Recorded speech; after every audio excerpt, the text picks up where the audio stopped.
Hey there, have you heard the real story of Snow White? If not, sit back and let me tell you how it all began. A long, long time ago, in the middle of winter, a queen sat by her window, sewing. She pricked her finger, and 3 drops of blood fell on the snow. She thought, I wish I had a daughter with skin as white as snow, lips as red as blood, and hair as black as ebony. Soon after, her wish came true, and she gave birth to a beautiful baby girl, Snow White. But sadly, the queen died. The king remarried a new queen, a woman as beautiful as she was vain. She owned a magic mirror and asked it every day, Mirror, mirror on the wall, who's the fairest of them all? And the mirror always answered, You are, my queen.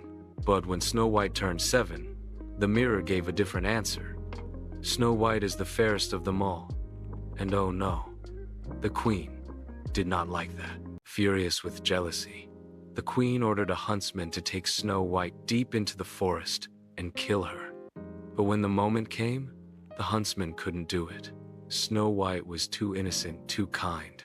He let her go and told her to run far away and never come back. Deep in the forest, Snow White stumbled upon a tiny cottage. Inside, 7 tiny beds, 7 chairs, and 7 little bowls. The home belonged to 7 dwarfs miners who worked in the mountains. When they came home and found her, she begged them, Please let me stay. I'll cook, clean, and keep your house nice. The dwarfs agreed, but warned her, Beware of strangers! The queen will come looking for you. And they were absolutely right.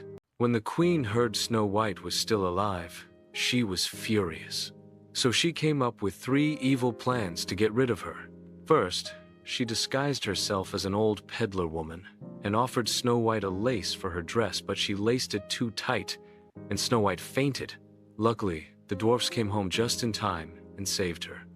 Next, the queen gave her a poison comb. Again, Snow White collapsed. And again, the dwarfs rescued her.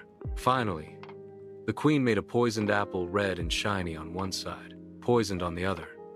Disguised once more, she tricked Snow White into taking just 1 bite. Snow White fell to the ground, silent and still. This time, the dwarfs couldn't wake her. They placed her in a glass coffin in the woods, heartbroken. But the story's not over yet. Time passed. One day, a prince was riding through the forest and saw Snow White in her glass coffin. She looked so peaceful, so beautiful, he said. Let me take her to my castle. I'll honor her forever.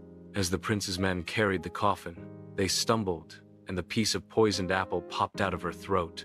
Snow White gasped. She was alive. The prince and Snow White fell in love and soon got married. And guess who was invited to the wedding? The queen, not knowing who the bride was. When she arrived and saw Snow White, she was shocked. And this time, there was no escape for her wicked ways. And Snow White, she lived happily ever after. The end. Want more real fairy tales? Don't forget to like and follow Loneey and Toons.